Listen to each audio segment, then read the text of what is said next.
में एक बहुत ही निर्धन ब्राह्मण था। उसकी एक कोई संतान नहीं थी। वे नित्य पूजा पाठ करते, परंतु इसकी स्त्री स्नान न करती, किसी देवता का पूजन न करती, प्रातःकाल उठते सर्वप्रथम भोजन करते। ब्राह्मण देवता बहुत दुखी रहते, भगवान की करवाते। एक समय ब्राह्मण की पत्नी गर्भवती हुई। 10वें महीने में एक सुंदर कन्या को जन्म दिया। निर्धन ब्राह्मण की कन्या के जन्म से बहुत दुख हुआ। धीरे धीरे ब्राह्मण की कन्या बड़ी होने लगी। बचपन से उस कन्या की रुचि भगवान विष्णु की पूजा में थी। प्रातः उठते ही से स्नान करके भगवान विष्णु की पूजा करती। मंदिर जाती, विष्णुवार को विष्णु भगवान की पूजा करती और प्रातः उठते ही स्नान करके भगवान विष्णु के मंदिर जाती और घर में और विष्णुवार को व्रत करके विधिवत पूजा पाठ करती। पूजा पाठ के बाद वह पढ़ने के लिए पाठशाला में जाती। घर से चलते हुए मुट्ठी में जो भर के ले जाती। पाठशाला से घर से थोड़े थोड़े गिराती जाती। जब पाठशाला से घर लौटती तो वे जोने सोने में दाने सोने में मतलब हुए मिलते। लड़की सभी सोने के दान को बीन लाती। एक दिन वह सोने के दानों को साफ कर रही थी तो उसकी माँ ने कहा, बेटी सोने के दानों को साफ करने के लिए सोने का सूप होना चाहिए। अगले दिन विष्णुवार था। उसने भगवान विष्णु एक ही पूजा करते हुए प्रार्थना की, भगवान यदि मैंने आपका व्रत विधिवत किया है तो मुझे सोने का सूप दे दो। भगवान विष्णु देव ने उनकी मनोकामना पूर्ण करने का वचन दिया।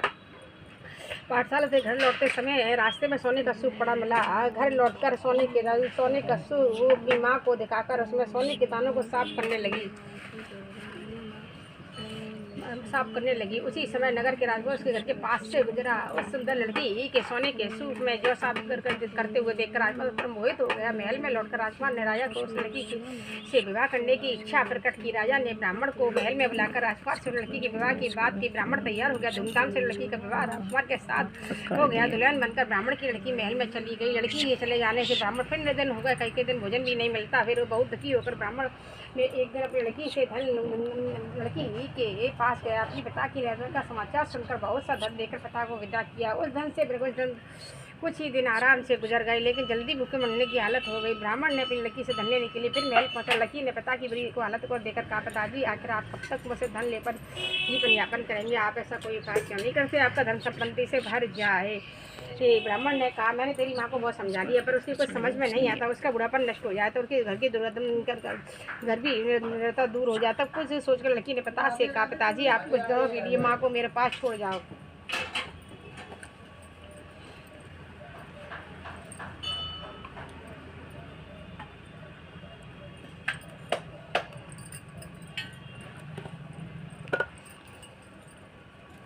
कुछ दिनों की माँ को मेरे पास छोड़ा।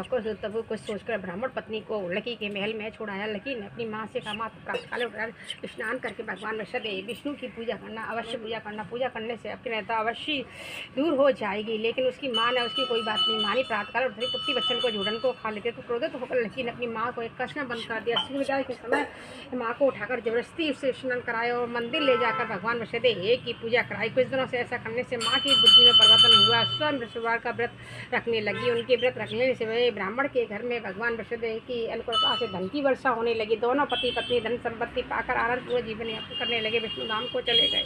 लकड़ारा बने राजा ने उस साधु से भगवान विष्णुदेव की एक कथा सुनकर विष्णुवार की कथा व्रत करके भगवान विष्णु की पूजा की। उस दिन से उसके सभी कलेश दूर हो गए। लेकिन अगले विष्णुवार को कामकाज अधिक व्यस्त रहने के कारण उसने भगवान विष्णुदेव का व्रत नहीं किया। भगवान विष्णुदेव लकारे पर क्रोधित हुए और उसे भूल की सजा दी। उस दिन से नगर के राजा ने नगर में घोषणा करके सबको सूचित किया, प्रत्येक नागरिक मेरे महल में भोजन करने आए। जो नहीं आएगा उसको अपराधी को भारी दंड दिया जाएगा। लकड़ारा बने राजा ने उस नगर को राजा की घोषणा तो सुनी, लेकिन जंगल में लकड़ी काट कर लाने में और उसे बेचने में देर हो जाने के कारण वह समय पर भोजन करने महल में नहीं जा सका। तो राजा सैनिक लकड़ारे को पकड़कर महल में ले गए। राजा ने और उससे महल में एक कक्ष में बिठाकर भोजन कराया। उस कक्ष में कुटी पर रानी का सोने का हार लटका हुआ था। लकड़ारा अकेला ही उस कक्ष में भोजन कर रहा था। तभी उसने एक अचानक घटना घटती देखते ही कुटी हार को निकल गई। थोड़ी देर बाद राजा ने हार को गायब देखा। तब लकड़ारे को मैं कारागार में डलवा दिया गया। लकड़ारा मनी मन अपने भाग को कोसने लगा। तभी उसने जंगल में मिले साधु को स्मरण आया। थोड़ी देर बाद भगवान विष्णु सन्यासी रूप धारण करके सामने प्रकट हुए और कहा, लकड़ारे तूने भगवान विष्णुदेव की पूजा नहीं की, इसी कारण तुम्हें कष्ट हुआ। लेकिन अब चिंता मत करो, विष्णुवार के दिन कारागार के दरवाजे पर तुम्हें कुछ पैसे पड़े मिलेंगे। उन पैसों से भगवान विष्णुदेव का व्रत करके उनकी पूजा करेंगे तो तुम्हारे सब दुख दूर हो जाएंगे। विष्णुवार के दरवाजे पर पड़े पैसों से कन्या गुण मंगाकर लकड़ारे विष्णुवार की कथा कही तो भगवान विष्णुदेव ने प्रसन्न होकर उस विष्णुवार की कथा कही तो भगवान विष्णुदेव ने प्रसन्न होकर उस नगर के राजा को स्वप्न में लकड़ारे को कारागार में मुक्त करने को कहा। सुबह राजा ने अपने कक्ष में आकर देखा तो कुंटी पर रानी का हार टंगा हुआ था। राजा ने लकड़ारे को मुक्त कर दिया और उसे धन आभूषण देकर विदा किया। लकड़ारा बना उस नगर से चलकर अपने नगर में जब पहुंचा तो उसे तो बहुत कुएं धर्मशाला भाई वही से देखकर बहुत प्रसन्न हुआ। राजा ने किसी से पूछा ये कुएं धर्मशाला किसने बनवाए हैं? सबने उसे बताया ये सब रानी दासी द्वारा बनवाए गए हैं। राजा महल में पहुंचा तो ने उनका बेहद स्वागत किया। राजा ने निश्चय किया कि सप्ताह में एक बार सभी विशुद्धवार का व्रत पूजन करते हैं, परंतु मैं प्रतिदिन व्रत क्या करूँगा, दिन में 3 बार गानी का करूँगा। अब राजा हर समय दुसाले में चने की दाल बनी रहती है, दिन में 3 बार कहानी कहता। कुछ दिनों के बाद राजा को अपनी बहन की याद आई। एक दिन घोड़े पर सवार होकर राजा अपनी बहन से मिलने चल दिया। अब राजा नगर के बाहर ही पहुंचा। उसने कुछ लोगों को एक सब को ले जाते हुए देखा। राजा को स्मरण आया, आज हमने किसी को विश्ववार की व्रत कथा नहीं सुनाई। राजा ने उन लोगों को रोक कर कहा, भाई हो, आप सब ले जाने से पहले मेरे विश्ववार की कथा सुन ले। लोगों ने राजा को खिलते हुए कहा, तुम पागल तो नहीं होगा? लेकिन कुछ बड़े बूढ़ों ने कहा, अच्छा साईं बाबा, अच्छा भाई साथ साथ चलते हो तो अपनी कथा भी सुना लो। राजा ने चलते हुए आधी ही कथा सुनाई। इससे मिलने लगा। जब राजा ने पूरी कथा सुनाते हुए सिर्फ उठकर बैठ गया, लोगों ने हैरानी से दांतों तले उंगली दबाई और राजा अपने विश्ववार की भगवान विष्णुदेव की कथा का व्रत करने कथा सुनने का निश्चय लिया और घोड़े पर सवार होकर राजा एक किसान के पास पहुंचा। किसान अपने खेत में हल चला रहा था। राजा ने कहा, अरे भाई आप मुझे विश्ववार की कहानी सुन लो। किसान झुलझुलाकर बोला, अरे भाई देख नहीं रहे हो, जितनी देर में तुम्हें तुम्हारी कथा सुनूंगा पूरी खेत में जितने पूरे खेत में हल चला लूँगा। राजा आगे निराश होकर आगे बढ़ने लगा, चलने लगा। तभी किसान के बैल लकड़ारे पर जमीन पर जाकर किसान के पेट में जोरों से दर्द होने लगा। किसान की पत्नी जब खाना लेकर आई तो उसने किसान से इस बारे की में पूछा तो किसान ने पूरे घुड़सवार की पूरी कहानी सुनाई। किसान की पत्नी दौड़ती हुई राजा के पास पहुंचकर हाथ जोड़कर बोली, भैया मैं तुम्हारी कथा सुनने को तैयार हूँ। राजा ने उसके साथ खेत पर पहुंचकर विश्ववार की कथा सुनाई। तभी बैल उठकर खड़े हो गए और किसान के पेट का दर्द भी तुरंत ठीक हो गया। राजा अपनी बहन के घर पहुँचा, उसकी बहुत आवगत हुई। अगले दिन सुबह उठकर राजा ने देखा कि सभी लोग भोजन कर रहे हैं। किसी भूखे को विश्ववार की कथा सुना बिना राजा भोजन नहीं करता। उसने बहन ने कहा, बहन क्या घर में ऐसा कोई व्यक्ति नहीं जिसने अभी तक भोजन ना किया? उसकी बहन बोली, भैया हमारे घर में तो क्या पूरे नगर में ऐसा व्यक्ति न मिलेगा जिसने अभी सुबह सुबह भोजन ना किया हो। तो राजा की बहन ने पूरे से घर से निकलकर उस नगर में बिना भोजन की व्यक्ति की तलाश की। गढ़िए के घर में उसका बीमार बेटा होने के कारण भूखा रह गया। राजा ने उसको जाकर विश्ववार की कथा सुनाई। कथा सुनते सुनते गढ़िए का बीमार बेटा बिल्कुल ठीक हो गया। सबने राजा की बहुत प्रशंसा की। एक दिन राजा ने अपनी बहन से कहा, बहन हम तो अपने घर को जाना चाहते हैं, तुम भी हमारे साथ वहाँ चलो, कुछ दिन वहाँ रहकर लौटाना। राजा की बहन ने अपनी सास से पूछा तो सास ने ताने देते हुए कहा, बहू मायके जाना तो अकेले जाना, मेरे पोतों को मत ले जाना, क्योंकि तेरे भाई के कोई संतान नहीं है, भाई नहीं है, तो कहीं तुम्हारी भाभी मेरे पोतों को पर जादू टोना ना कर दे। दूसरे कच्चे में बहन की सास की बातें सुनकर राजा दुखी मन से अकेला ही अपने नगर को लौट गया। राजा रानी ने राजा से कहा, आप तो अपने साथ तो बहन को लाने की बात कह के गए, फिर बहन को साथ क्यों नहीं लाए? तब राजा ने दुखी होते हुए कहा,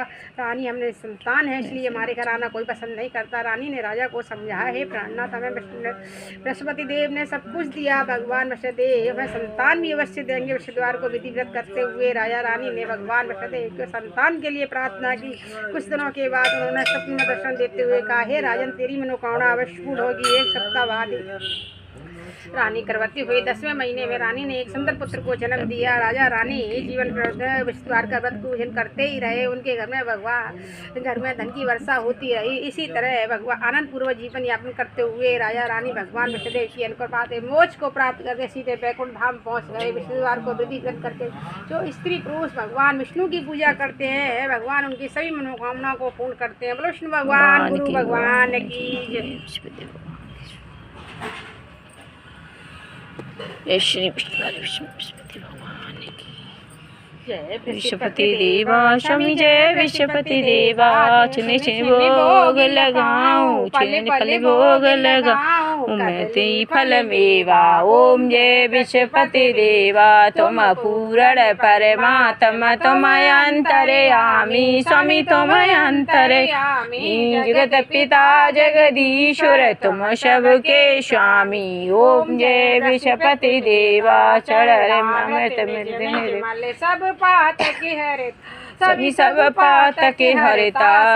मनोरथ गायत तुम करो भरता। ओम जय विष्णुपति देवा। मन धन जो ने पड़े जन जो जन पड़े स्वामी जो जन सड़र पड़े प्रभु प्रगट जब करे करे जा करे द्वारे खड़े ओम जय विषपति देवा दीन दयाल दया सर्वतन हितकारी स्वामी भक्तन हितकारी पाप दोष सब हरता शव बंधन हारी ओम जय विषपति देवा सकल मनोरथ गायत सब संसत रो स्वामी सब संत बारो से विकार मिटाओ संतन सुखकारी ओम जय विषपति देवा जो कोई आरती तेरी प्रेम सहित गावे स्वामी प्रेम परिवार गावे आनंद आनंद करे वो नीच